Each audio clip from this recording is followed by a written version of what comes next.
Hello dear student, आगाज 2.0 के organic chemistry में आज हम चैप्टर 2 में लेक्चर नंबर 5 पढ़ेंगे।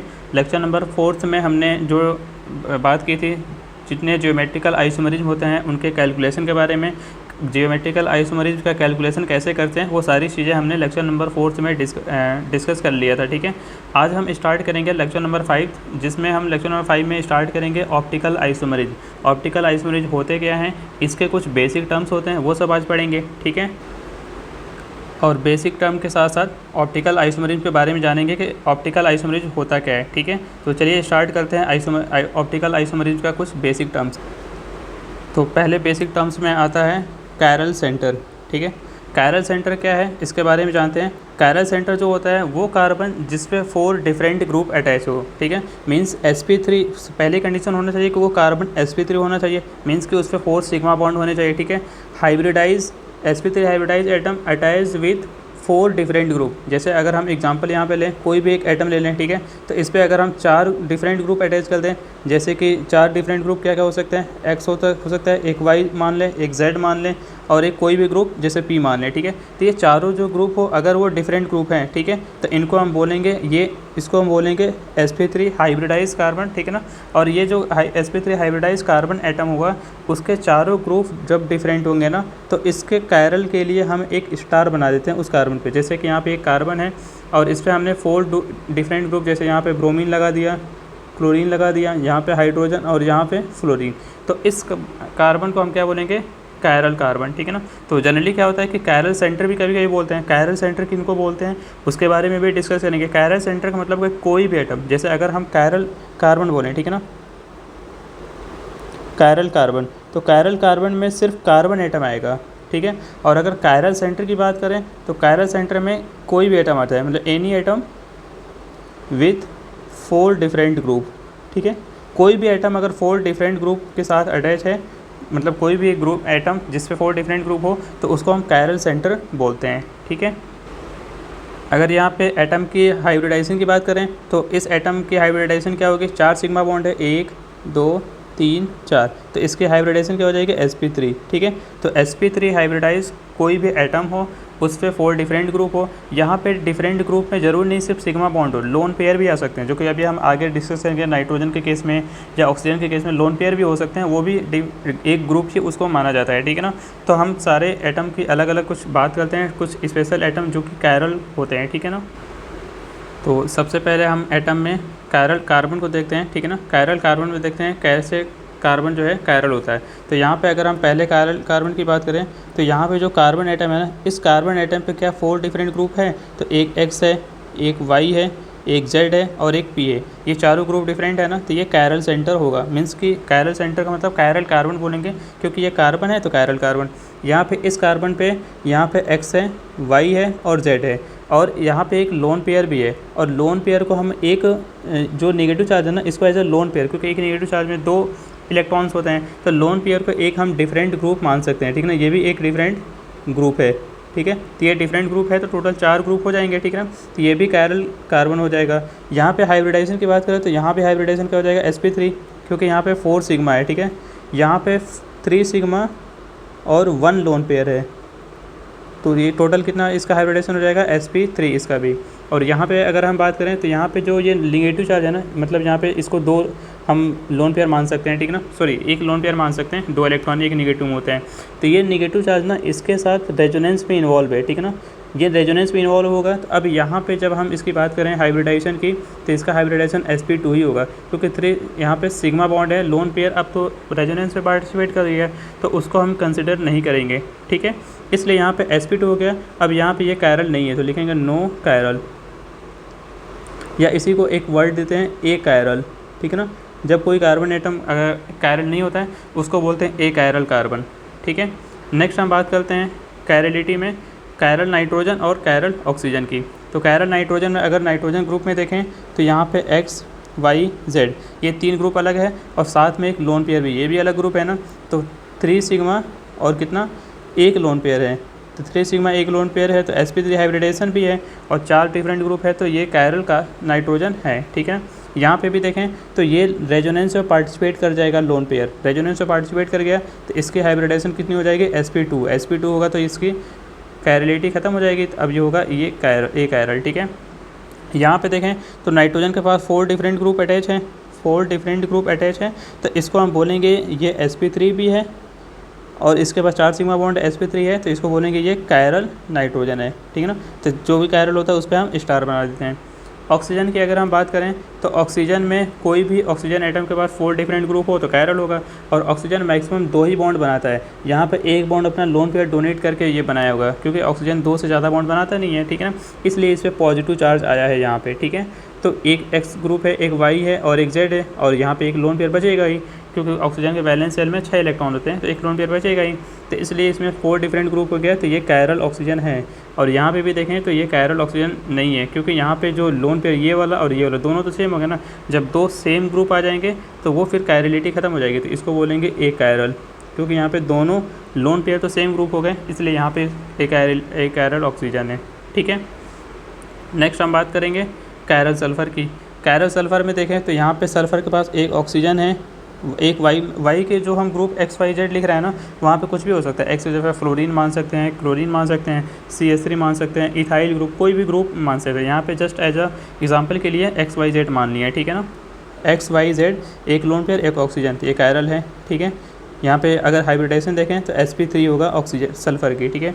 यहाँ पे भी 4 डिफरेंट ग्रुप नहीं है, ऑक्सीजन और ये दोनों सेम ग्रुप हो गया ना, तो इसको बोलेंगे ए कायरल, यहाँ पे कायरलिटी नहीं है, ठीक है। यहाँ पे 4 डिफरेंट ग्रुप हैं, ठीक है ना, XYZ और एक ऑक्सीजन, तो इसको बोलेंगे कायरल, ये कायरल है, ठीक है। यहाँ पे हाइब्रिडाइजेशन sp3 तो है, बट जो ग्रुप है ना वो सेम हो गए, ये और ये दोनों ग्रुप सेम हो गए, इसलिए यहाँ पे ए कायरल सल्फ़र है, ठीक है। तो इस पर एक एग्जांपल देख लेते हैं। जैसे ये एक क्वेश्चन है कि how many chiral centre present, यहाँ पे इस कंपाउंड जो स्ट्रक्चर बना के दे रखे हैं हमने, इसमें कितने कायरल सेंटर हैं। तो हम कायरल सेंटर काउंट करने के लिए देखेंगे 4 डिफरेंट ग्रुप है कि नहीं, ठीक है। जैसे यहाँ पे ऑक्सीजन, यहाँ पे तो 2 हाइड्रोजन हो जाएंगे ना, तो 2 हाइड्रोजन हो जाएगा, वहाँ पे तो कोई कायरल होगा ही नहीं, क्योंकि सेम ग्रुप हो जाएंगे दोनों हाइड्रोजन। यहाँ पे हो सकता है, यहाँ पे देखें तो एक ये ग्रुप अलग है, यहाँ पे एक हाइड्रोजन भी होगा, ये ऊपर जो ग्रुप जा रहा है पूरा अलग है, और नीचे की तरफ जो ग्रुप आ रहा है पूरा अलग है, तो इसको बोलेंगे ये कायरल है, ठीक है। और अगर इसमें एक और कायरल ढूंढें तो इस वाले कार्बन पे तो नहीं है, बट इस वाले कार्बन पे कायरलिटी है, क्योंकि यहाँ पे एक हाइड्रोजन होगा, ऊपर वाला ग्रुप देखें तो पूरा अलग है, नीचे वाला ग्रुप ये पूरा अलग है, ठीक है ना, तो यहाँ पे भी कायरल होगा। क्या ये वाला कार्बन कायरल होगा? नहीं होगा, क्योंकि यहाँ पे CH3 और ये भी मिथाइली ग्रुप है, ठीक है ना, तो सेम हो जाएगा, इसलिए कायरल ये नहीं है, ठीक है। यहाँ पे कायरलिटी देखें तो यहाँ पे एक हाइड्रोजन होगा, और बाकी चारों साइड देखें ये भी ग्रुप अलग है, नीचे ग्रुप अलग है, ये ऊपर ग्रुप अलग है, तो ये भी एक कायरल होगा, ठीक है ना। यहाँ पे ये भी कायरल होगा, क्योंकि यहाँ पे क्लोरीन, मिथाइल और इधर एक ग्रुप अलग है और एक हाइड्रोजन होगा, ठीक है। तो टोटल कितने कायरल कार्बन आए इसमें? टोटल कायरल कार्बन आए 1 2 3 4, तो 4 इसमें कायरल। अब सारे के सारे कार्बन ही हैं, तो हम कायरल सेंटर की जगह पे लिख सकते हैं कायरल कार्बन। अगर कार्बन एटम हो तो कायरल कार्बन बोलेंगे, नाइट्रोजन हो तो कायरल नाइट्रोजन, और अगर नाइट्रोजन ऑक्सीजन सबका मिक्स हो तो एक साथ हम बोल देंगे कायरल सेंटर, ठीक है। अब नेक्स्ट है स्टीरियो सेंटर। स्टीरियो सेंटर किसको बोलेंगे? स्टीरियो सेंटर होता क्या है? तो स्टीरियो सेंटर जो होता है ना, जनरली जहाँ पे किसी भी कंपाउंड में कायरल कार्बन जो भी होते हैं कायरल सेंटर, उनको काउंट करते हैं, और जो भी ज्योमेट्रिकल आइसोमरिज्म जो एग्जिबिट करता है एल्कीन, उस दोनों कार्बन को काउंट करते हैं, वो दोनों को जो सम होता है वही स्टीरियो सेंटर होता है, ठीक है। जैसे यहाँ पे अगर हम देखें स्टीरियो सेंटर को अगर क्या बोलेंगे, कायरल सेंटर प्लस 2 पर जियोमेट्रिकल एग्जीबिशन ऑफ C11C, मतलब जो भी एल्कीन जियोमेट्रिकल आइसोमरिज्म शो करेगा जो C11C, ठीक है ना, उस दोनों कार्बन को काउंट करेंगे, और जो कायरल सेंटर होगा उनको, उन सब का सम क्या होगा? स्टीरियो सेंटर होगा, ठीक है। जैसे अगर हम एग्जांपल लें, ये पहला एग्जांपल है, तो इसमें देखें टोटल कायरल सेंटर पहले कितने हैं, तो ये वाला कायरल कार्बन तो होगा नहीं, दूसरा वाला ये कायरल कार्बन होगा, क्योंकि यहाँ पे ये क्लोरीन, ये CH3, एक हाइड्रोजन, और इधर ये पूरा डिफरेंट ग्रुप है ना, तो ये कायरल सेंटर। क्या ये ज्योमेट्रिकल आइसोमरिज्म एग्जिबिट करेगा? तो बिल्कुल, यहाँ पे दोनों, इस कार्बन पे भी 2 डिफरेंट ग्रुप है, हाइड्रोजन और CH3, इस पे भी एक हाइड्रोजन है और पूरा एक डिफरेंट ग्रुप है, तो ये दोनों ज्योमेट्रिकल आइसोमरिज्म एग्जिबिट करेंगे, ठीक है। तो अगर हम इस क्वेश्चन में पूछें टोटल कितने कायरल कार्बन है, ठीक है ना, तो अगर हम कायरल कार्बन पूछें तो कायरल कार्बन कितने हो जाएंगे? कायरल कार्बन 1 होगा, क्योंकि एक ही जगह है ना यहाँ पे। और अगर हम पूछें स्टीरियो सेंटर, ठीक है, स्टीरियो सेंटर को डायरेक्ट हम SC लिख दे रहे हैं, ठीक है। स्टीरियो सेंटर कितने होंगे, तो 1 अब प्लस 2, क्योंकि यहाँ पे ज्योमेट्रिकल आइसोमरेज में दोनों कार्बन को काउंट करेंगे तो टोटल स्टीरियो सेंटर 2 हो जाएंगे, ठीक है ना। सॉरी यहाँ पे मैंने लिखा था कायरल कार्बन कितने हो जाएंगे 1, स्टीरियो सेंटर 3 हो जाएंगे, ठीक है। इसके कुछ और एग्जांपल देखते हैं जिसे कायरल सेंटर और स्टीरियो सेंटर हमें कैलकुलेट करके इसमें बताना है, ठीक है। तो पहला वाला एग्जांपल में देखेंगे तो ये एक कायरल कार्बन हो जाएगा। क्या ये कायरल कार्बन होगा, यस बिल्कुल ये भी होगा। ये दोनों ज्योमेट्रिकल आइसोमरेज एग्जिबिट करेंगे, दोनों कार्बन पे देखें, इस पर भी 2 डिफरेंट ग्रुप है, इस पर भी है, ठीक है। तो ये दोनों ज्योमेट्रिकल आइसोमरेज भी एग्जिबिट करेगा, ठीक है ना। तो यहाँ पे टोटल अगर हम कायरल कार्बन की बात करें तो कायरल कार्बन कितने हो जाएंगे, कायरल कार्बन एक ये और एक ये 2 हो जाएंगे। अगर हम स्टीरियो सेंटर की बात करें तो स्टीरियो सेंटर में 2 यहाँ पे और 2 इन दोनों को भी काउंट करेंगे, ठीक है ना। तो टोटल 2 + 2 कितने हो जाएंगे 4। इस सेकंड एग्जांपल में अगर हम कैलकुलेट करें तो सेकंड एग्जांपल में क्या ये कायरल होगा, नहीं होगा, क्योंकि ये मिथाइल और ये मिथाइल दोनों सेम ग्रुप है, अलग अलग नहीं है ये, ठीक है ना। और यहाँ पे सेम ग्रुप है हो गया तो ये कायरल कार्बन नहीं होगा, ये भी नहीं होगा, यहाँ पे 2 हाइड्रोजन होगा। यहाँ पे एक कायरल कार्बन ये दिख रहा है क्योंकि OH मिथाइल, यहाँ पे एक हाइड्रोजन होगा, ठीक है ना। अब बाकी इधर लेफ्ट साइड में अलग ग्रुप है तो ये कायरल होगा। ये स्टीरियो सेंटर 2 जगह हो जाएंगे क्योंकि ये दोनों कार्बन डबल बॉन्डेड मिल के ये ज्योमेट्रिकल आइसोमरेज एग्जिबिट शो कर रहा है, ठीक है ना, इसलिए ये 2। तो टोटल इसमें अगर हम कायरल कार्बन की बात करें तो 1, स्टीरियो सेंटर की बात करें तो 1 + 2 कितना हो जाएगा 3, ठीक है। तो ऐसे हम कैलकुलेट करते हैं कायरल सेंटर, स्टीरियो सेंटर या कायरल कार्बन। जो भी chiral carbon chiral centre calculate करेंगे तो हम सबसे पहले ध्यान देखेंगे वो कार्बन या जो भी एटम है वो sp3 हाइब्रिडाइज है या नहीं, ठीक है। अब नेक्स्ट हम बात करेंगे ऑप्टिकल आइसोमरेज का पोलरीमीटर एक्सपेरिमेंट। जो ऑप्टिकल आइसोमरेज में वो कैसे एक्सपेरिमेंट के थ्रू देखा गया कि कौन से कंपाउंड ऑप्टिकल आइसोमरेज शो करेगा कौन सा नहीं करेगा, तो उसका एक पोलरीमीटर एक्सपेरिमेंट है जिसको थोड़ा सा अभी इसको डिस्कस करते हैं, ठीक है। तो ऑप्टिकल जो भी पोलरीमीटर एक्सपेरिमेंट है तो उसमें क्या है कि हम कुछ पहले हमें इंस्ट्रूमेंट लेने पड़ेंगे, जैसे कि निकोल प्रिज्म एक होता है, ठीक है ना। निकोल प्रिज्म में हम क्या करते हैं, ऑर्डिनरी लाइट को पास कराते हैं। ऑर्डिनरी लाइट मतलब कोई भी लाइट का सोर्स, जैसे यहाँ पे कोई सोर्स है तो ये लाइट को क्या करेगा, चारों यहाँ पे ऐसे लाइट चारों बगल से निकलेंगे ना, मतलब ऑल 3 डायरेक्शन से। तो यहाँ पे जो लाइट सोर्स होगा, एक कोई भी ऑर्डिनरी लाइट सोर्स लेंगे, उसको हम पास कराएंगे निकोल प्रिज्म से, ठीक है ना। जब निकोल प्रिज्म से पास कराएंगे तो जो भी लाइट पास होगी ना उसको हम बोलेंगे प्लेन पोलराइज लाइट, जिसको शॉर्ट में PPL बोलते हैं, ठीक है। तो प्लेन पोलराइज लाइट बोलेंगे जो भी निकोल प्रिज्म से पास होगा। जिससे ये होता है कैसे है ना, जैसे कि यहाँ पे ये जो भी लाइट सोर्स है तो यहाँ पे जो निकोल प्रिज्म होगा ना तो कुछ ऐसे होगा, ठीक है ना, ये कुछ ऐसे होगा निकोल प्रिज्म। अब यहाँ से जो भी लाइट पास करेगा ना, ये वाला जब लाइट पास करेगा तो जो इसके जस्ट पैरेलल होगा ना वो यहाँ से पास कर जाएगा। तो यहाँ से जब कुछ पास कर जाएगा तो लाइट कुछ ऐसे दिखेगा, ठीक है, ये लाइट कुछ ऐसे दिखेगा। जब ये लाइट ऐसे कुछ दिखेगा इसको हम बोलते हैं प्लेन पोलराइज लाइट, इसी को PPL बोलते हैं, ठीक है ना। अब इस PPL लाइट में हम क्या करेंगे, ऑर्गेनिक सॉल्यूशन मतलब ट्यूब थ्रू ऑर्गेनिक सॉल्यूशन को डालेंगे, ठीक है ना। तो जब ऑर्गेनिक सॉल्यूशन को डालेंगे तो अगर प्लेन पोलराइज लाइट को ऑर्गेनिक सॉल्यूशन अगर रोटेट कर देगा, सॉरी रोटेट नहीं करेगा, लिखा है ना, ये PPL डज नॉट रोटेट्स, अगर PPL रोटेट नहीं होता है तो हम बोलेंगे कंपाउंड ऑप्टिकली इनएक्टिव है, या इसी को एक और नाम बोल सकते हैं ए कायरल कंपाउंड। मतलब जो भी कंपाउंड है वो ए कायरल कंपाउंड है, ठीक है ना, क्योंकि उसमें कोई भी ऑप्टिकल एक्टिविटी नहीं दिख रही है तो ऑप्टिकली इनएक्टिव है तो उसको ए कायरल कंपाउंड बोलेंगे। और अगर वही प्लेन पोलराइज लाइट रोटेट कर देगा, सॉरी वही organic solution plane polarise light को रोटेट कर देगा तो उसको हम बोलेंगे ऑप्टिकली एक्टिव, या इसी को एक और नाम क्या देंगे, कायरल कंपाउंड। जो भी कंपाउंड होगा हम कहेंगे कि वो कंपाउंड क्या है, कायरल है, ठीक है। अब प्लेन पोलराइज लाइट जब रोटेट करेगा तो 2 डायरेक्शन में रोटेट कर सकता है, ठीक है, या तो क्लॉकवाइज डायरेक्शन में या एंटी क्लॉकवाइज डायरेक्शन में। तो अगर कंपाउंड को एंटी क्लॉकवाइज डायरेक्शन में रोटेट किया, ठीक है, तो उसको बोलते हैं लीवो रोटेटरी, जिसका थीटा क्या होगा, नेगेटिव लेंगे, ठीक है ना। और अगर क्लॉकवाइज डायरेक्शन में रोटेट किया तो उसको हम बोलेंगे थीटा पॉजिटिव डेक्स्ट्रो रोटेटरी, ठीक है। तो 2 अगर PPL रोटेट नहीं कर रहा है तो फिर तो कंपाउंड ऑप्टिकली इनएक्टिव हो जाएगा।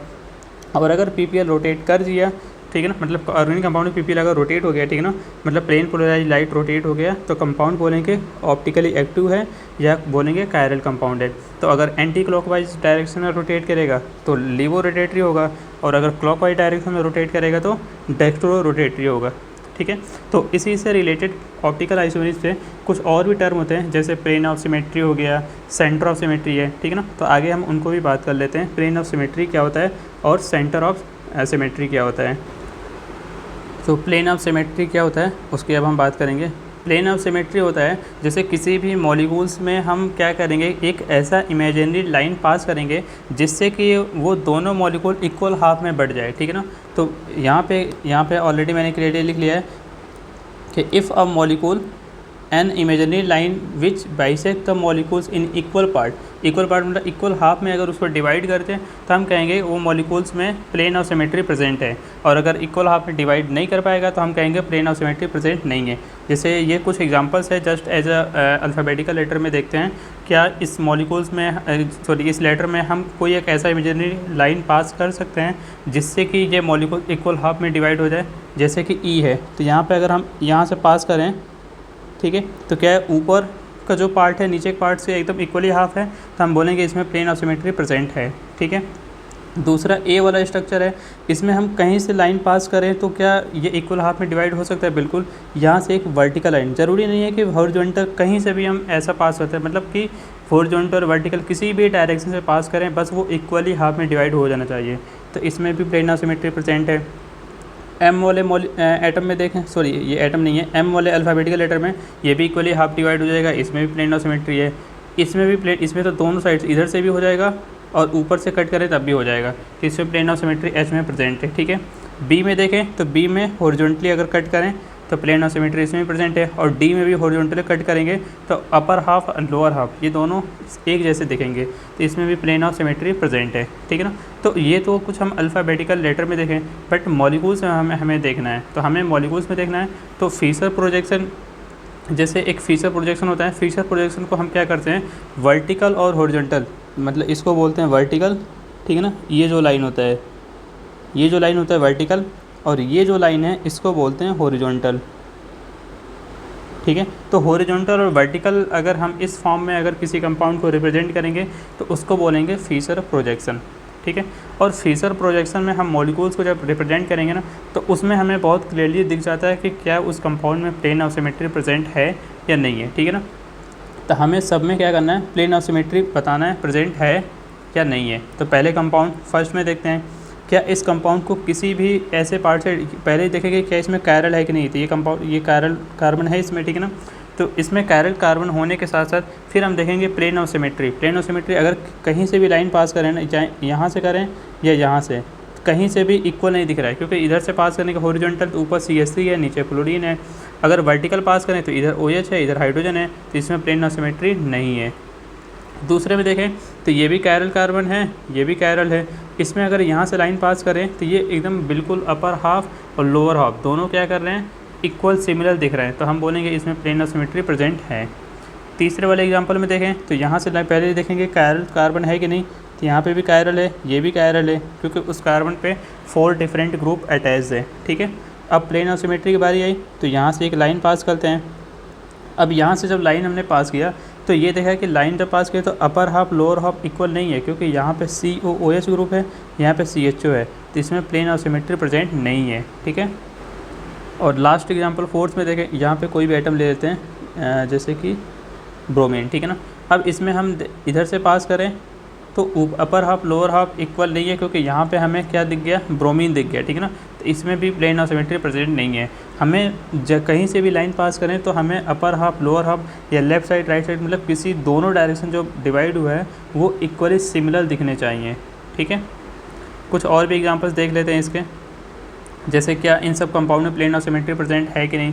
इस कंपाउंड में देखेंगे तो यहाँ से अगर इसको हम कट करें वर्टिकली, ठीक है, तो वर्टिकली कट करेंगे तो ये दोनों लेफ़्ट और राइट साइड इक्वल जैसा दिख रहा है, मतलब सेम जैसा दिख रहा है ना, तो हम बोलेंगे इसमें प्लेन ऑफ सिमेट्री प्रेजेंट है। दूसरे कंपाउंड में देखें, इसको हम हॉरिजॉन्टली ऐसे कट कर सकते हैं, ठीक है। और एक चीज़ ध्यान रखना है, जब हम हॉरिजॉन्टली कट करेंगे ना तो इस लाइन पे आने वाले इसको हमें कंसिडर नहीं करना है। जब भी हम किसी लाइन से जब कट कर रहे हैं तो जो भी लाइन से कट कर रहे हैं, चाहे वर्टिकल हो या फिर हॉरिजॉन्टल हो, उस लाइन पे आने वाले एटम या मॉलिक्यूल को हमें नेगलेक्ट कर देना है, ठीक है ना। तो इसमें अपर वाला पार्ट और लोअर वाला पार्ट एक जैसा है ना, तो इसमें प्लेन ऑफ सिमेट्री प्रेजेंट है, ठीक है। इस वाले कंपाउंड में भी देखें, ठीक है, इसमें प्लेन ऑफ सिमेट्री प्रेजेंट है। अगर इसको हॉरिजॉन्टली काटें तो इस कंपाउंड में प्लेन ऑफ सिमेट्री प्रेजेंट है, ठीक है ना, क्योंकि इस कंपाउंड में जब हम इसको वर्टिकली काटेंगे तो इस ब्रोमीन को और इसको ब्रोमीन को नेगलेक्ट कर देंगे, क्योंकि वो उसी लाइन पे आ रहे हैं, ठीक है ना। तो अपर पार्ट और लोअर पार्ट, भले इसमें एक एबव द प्लेन है ब्रोमीन, एक बिलो द प्लेन है, बट इसको हम नेगलेक्ट कर देंगे, ठीक है ना। तो इसमें एबव, अगर इस वाले कंपाउंड में देखा ना, इससे पहले वाले, तो इसमें हम इधर से भी काट सकते हैं, ठीक है ना, मतलब इसमें दोनों साइड से प्लेन ऑफ सिमेट्री हमें दिख रही है, बट इसमें सिर्फ कौन से साइड से दिख रहा है, सिर्फ एक ही साइड हॉरिजॉन्टल वाला, वर्टिकल से इस पर नहीं हो पाएगा, ठीक है ना। तो इसमें भी प्लेन ऑफ सिमेट्री है, बट ये ध्यान देना है कि इसमें सिर्फ हॉरिजॉन्टल लाइन है, ठीक है ना। इस वाले कंपाउंड में देखें तो यहाँ से हम इसको कट कर सकते हैं, ठीक है ना। तो यहाँ पे लेफ्ट साइड राइट साइड दोनों इक्वल है और ये दोनों एबव द प्लेन है, ठीक है ना। तो इसमें प्लेन ऑफ सिमेट्री प्रेजेंट है। इस वाले कंपाउंड में अगर हम यहाँ से काटें ना तो प्लेन ऑफ सिमेट्री प्रेजेंट नहीं दिखेगी, क्योंकि यहाँ पे एक OH जो है बिलो द प्लेन है, एक एबव द प्लेन है, तो ये दोनों अलग जैसा दिखेगा, इसलिए इसमें प्लेन ऑफ सिमेट्री प्रेजेंट नहीं है, ठीक है। तो ये रहे कुछ कंपाउंड जिनको हम प्लेन ऑफ सिमेट्री कैसे डिसाइड करेंगे। एक इमेजिनरी लाइन ड्रॉ करेंगे, ठीक है ना। वो इमेजिनरी लाइन हमें ऐसे ड्रॉ करना है जिससे कि दोनों साइड इक्वल पार्ट दिख रहा है। अगर इक्वल जैसा सिमिलर नहीं दिख रहा है तो हम बोलेंगे उसमें प्लेन ऑफ सिमेट्री प्रेजेंट नहीं है, ठीक है। अब हम नेक्स्ट बात करेंगे सेंटर ऑफ सिमेट्री की। तो सेंटर ऑफ सिमेट्री क्या होता है, अब हम उसको डिस्कस करेंगे। सेंटर ऑफ सिमेट्री में क्या होता है ना कि कोई भी एक ऐसा इमेजिनरी लाइन हम सेंटर से पास करेंगे, ठीक है ना। An imaginary line passes through centre से पास करना है। If opposite side same group then centre of symmetry present. तो जब उस सेंटर से कोई भी सेंटर, सिंपली हम कह सकते हैं एक डायगोनल के जैसे पास करना है, ठीक है ना। सिंपली इससे याद रखना है कि डायगोनली पास करना है सेंटर से, और अगर उस पर सेम ग्रुप मिल जा रहे हैं अपोजिट साइड में तो हम बोलेंगे उसमें सेंटर ऑफ सिमेट्री प्रेजेंट है। और अगर सेम ग्रुप नहीं मिल रहा है या सेम एटम नहीं मिल रहा है तो हम बोलेंगे सेंटर ऑफ सिमेट्री प्रेजेंट नहीं है। जैसे यहाँ पे एक एग्जांपल लेते हैं, तो इस एग्जांपल में हम इसके सेंटर से पास करेंगे लाइन को, ठीक है ना। तो सेंटर से लाइन अगर हम ऐसे ये पास कर रहे हैं ना तो ये हॉरिजॉन्टल नहीं है, ये डायगोनल है। इसको आप डायगोनली समझो, मैं यहाँ पर मैंसन कर दे रहा हूँ इसको, ये डायगोनली है, ठीक है ना। ये डायगोनली लाइन पास कर रहे हैं तो दोनों आप देखो तो एक एबव द प्लेन है और ये बिलो द प्लेन है, ठीक है ना। तो above the plane below the plane, अगर दोनों अपोजिट साइड पे सेम एटम मिल जा रहे हैं तो हम बोलेंगे इसमें सेंटर ऑफ सिमेट्री प्रेजेंट है। और वही इस लाइन में जब हम पास करेंगे ना तो इसमें दोनों के दोनों एबव द प्लेन प्रेजेंट है, ठीक है। तो जब एबव द प्लेन प्रेजेंट है तो यहाँ पे क्या है कि एक साइड जब ये डायगोनली जाएगा या सेंटर से, ये लाइन जो है ना ये डायगोनली, ये बस ध्यान रखना है कि ये डायगोनली हम जा रहे हैं, हॉरिजॉन्टल ऐसे नहीं जा रहे हैं। तो डायगोनली जा रहे हैं तो इधर एक क्लोरीन मिल रहा है तो एक साइड यहाँ पे क्या मिलेगा, यहाँ पे इसको हम डैश से बता दे रहे हैं, यहाँ डैश पे क्या प्रेजेंट होगा, हाइड्रोजन, और यहाँ भी डैश पे क्या प्रेजेंट होगा, हाइड्रोजन। तो हमें एक side above the plane chlorine मिल रहा है तो दूसरे साइड अपोजिट जाने पे हाइड्रोजन मिल जा रहा है, तो इसलिए इसमें सेंटर ऑफ सिमेट्री प्रेजेंट नहीं होगा, ठीक है ना। तो ये ध्यान देना है। और एक चीज़ और ध्यान देना है कि हमें जब भी सेंटर ऑफ सिमेट्री चेक करनी है, ठीक है ना, सेंटर ऑफ सिमेट्री चेक करने के लिए हमेशा एक ये बात ध्यान रखनी है कि हमेशा रिंग विथ इवन नंबर, ठीक है ना। इवन नंबर का मतलब जैसे कि 4 मेंबर रिंग में चेक करना है, ठीक है, या फिर 6 मेंबर रिंग में चेक करना है, ठीक है। हमेशा जो 5 मेंबर रिंग हो, 3 मेंबर रिंग हो, इसमें चेक नहीं करना है, इसमें चेक करना है इवन नंबर में, ठीक है। इसके कुछ एग्जांपल्स देख लेते हैं। जैसे कुछ एग्जांपल्स है, इसमें हमें ये बताना है सेंटर ऑफ सिमेट्री प्रेजेंट है या नहीं है, ठीक है। जैसे पहला एग्जांपल है, इसको थोड़ा सा एकदम ध्यान से सुनिएगा क्योंकि ये जो पार्ट है ना सेंटर ऑफ सिमेट्री बहुत इंपॉर्टेंट है। प्लेन ऑफ सिमेट्री तो आसानी से हम देख लेते हैं, सेंटर ऑफ सिमेट्री से हमें थोड़ा सा डाउट रहता है, ठीक है ना, क्योंकि इसमें लाइन को जो इमेजिन करना होता है ना वो थोड़ा मुश्किल होता है। जैसे पहले वाले कंपाउंड में जो हम सेंटर ऑफ सिमेट्री देखेंगे तो ये even odd number of ring है, ठीक है ना। पहले ही हमने इसको रिजेक्ट कर दिया, इसमें सेंटर ऑफ सिमेट्री हो ही नहीं सकता, क्यों, क्योंकि ऑड नंबर ऑफ रिंग है, ठीक है ना। ऑड नंबर वाले को तो पहले ही रिजेक्ट करना है। दूसरा इवन नंबर है तो इसमें हम सेंटर से लाइन पास करते हैं, ठीक है। तो सेंटर से लाइन एक एक करके पास करते हैं। पहले अगर हम लाइन यहाँ से पास करें, ठीक है, तो क्या कोई एटम इधर भी हाइड्रोजन मिलेगा, इधर भी हाइड्रोजन, दोनों साइड, तो ये होगा नहीं। इस वाली लाइन से अगर हम पास करें तो इधर भी नहीं मिल रहा है, ठीक है ना। इस वाले लाइन से पास करें तो एक साइड ब्रोमीन मिलेगा तो दूसरे साइड हाइड्रोजन, तो इसमें सेंटर ऑफ सिमेट्री बोलेंगे नहीं है, ठीक है ना, क्योंकि किसी भी साइड से अपोजिट साइड में सेम ग्रुप नहीं मिल पा रहे हैं, ठीक है। नेक्स्ट अदर दूसरे ग्रुप में देखते हैं, यहाँ भी सेम वही है, ये सेंटर है ना, यहाँ से पहले एक लाइन पास करें, क्या सेम ग्रुप मिल जा रहे हैं, नहीं मिल पा रहे हैं, इधर भी हाइड्रोजन मिलेगा, इधर हाइड्रोजन। इस वाले लाइन से एक हम सेंटर से पास कर सकते हैं। ये जो भी लाइन हम पास कर रहे हैं ना, ये ध्यान रखना है डायगोनली पास कर रहे हैं, ठीक है। यहाँ से अगर हम पास करें तो यहाँ से भी कोई हमें नहीं मिल रहा है, तो इसमें भी सेंटर ऑफ सिमेट्री जो होगा वो एब्सेंट होगा, ठीक है। नेक्स्ट ये वाले कंपाउंड भी देखते हैं। ये वाला कंपाउंड 5 मेंबर रिंग है, ठीक है ना। अब ये 5 मेंबर रिंग आ गया ना, तो 5 मेंबर रिंग को हम पहले ही क्या करेंगे, रिजेक्ट करेंगे। क्यों? क्योंकि ये ऑड मेंबर ऑफ रिंग है, ठीक है ना। ऑड नंबर वाले रिंग को हम पहले ही रिजेक्ट करेंगे, इसमें सेंटर ऑफ सिमेट्री आएगा ही नहीं, ठीक है। इस भले इसमें वो अगर हम चेक करें प्लेन ऑफ सिमेट्री तो ऑड नंबर में भी आ सकता है, नहीं भी आ सकता है, but centre of symmetry even odd number में नहीं आएगा, ठीक है।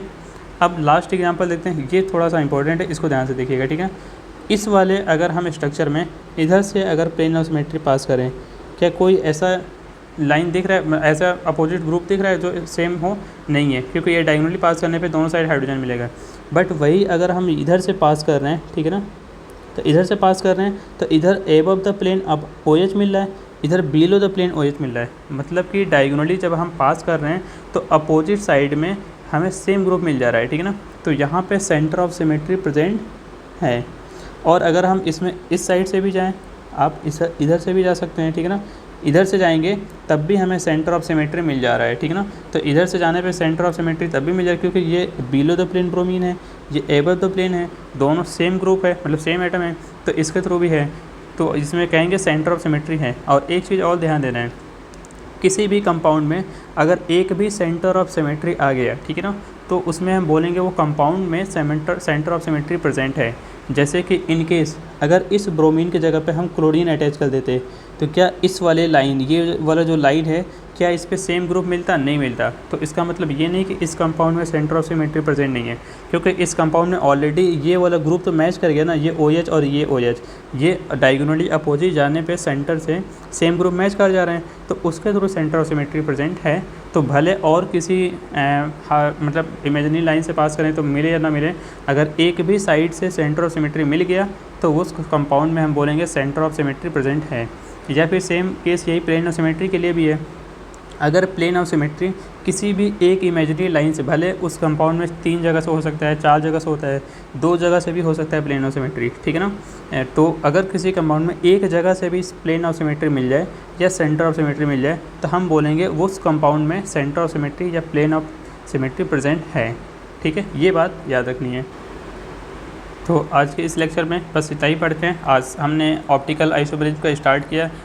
ऑप्टिकल आइसोमेरिज्म में कुछ बेसिक टर्म्स यूज होते हैं, जैसे कि कायरल सेंटर, ठीक है। तो कायरल सेंटर में कायरल कार्बन भी आता है, कायरल नाइट्रोजन भी आता है, कायरल ऑक्सीजन, कायरल सल्फर, मतलब कोई भी ऐसा एटम, ठीक है ना, जिसमें कि जिस एटम पे 4 डिफरेंट ग्रुप प्रेजेंट हो और वो एटम अगर sp3 हाइब्रिडाइज हो तो हम बोलेंगे उसको कायरल सेंटर। और अगर वो कार्बन है तो उसको कायरल कार्बन बोलेंगे, ठीक है ना। तो कायरल सेंटर क्या हुआ उसको जाने, स्टीरियो सेंटर क्या होता है, ठीक है ना, उसको जाने। फिर स्टीरियो सेंटर के बाद हमने जो इंस्ट्रूमेंटल जो पोलरीमीटर एक्सपेरिमेंट था ऑप्टिकल आइसोमेरिज्म का, कि कैसे एक ऑर्डिनरी लाइट सोर्स को जब हम उससे पास करते थे प्लेन निकोल प्रिज्म से, तो वो कन्वर्ट हो जाता था PPL में। PPL क्या होता था? Plane polarise light.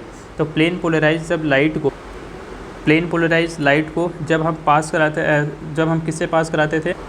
किसी भी ऑर्गेनिक सॉल्यूशन में, ठीक है ना। मतलब कोई भी ऑर्गेनिक सॉल्यूशन में जब मतलब उस प्लेन पोलराइज लाइट को पास करते थे, मतलब ऑर्गेनिक सॉल्यूशन डालने पे अगर वो प्लेन पोलराइज लाइट अगर रोटेट हो जाता है, जैसे कि यहाँ पे हमने पूरा डिस्कस किया था कि अगर रोटेट हो जाता है तो वो कंपाउंड ऑप्टिकली एक्टिव होगा, और अगर रोटेट नहीं होगा तो कंपाउंड ऑप्टिकली इनएक्टिव होगा, ठीक है ना। ऑप्टिकली इनएक्टिव का मतलब कि एक कायरल कंपाउंड, और ऑप्टिकली एक्टिव का मतलब कायरल कंपाउंड है, ठीक है। अब ऑप्टिकली एक्टिव है मतलब PPL plane polarise light rotate हो रहा है, उसमें 2 कंडीशन आ सकती है, या तो क्लॉकवाइज हो सकता है रोटेशन या फिर एंटी क्लॉकवाइज।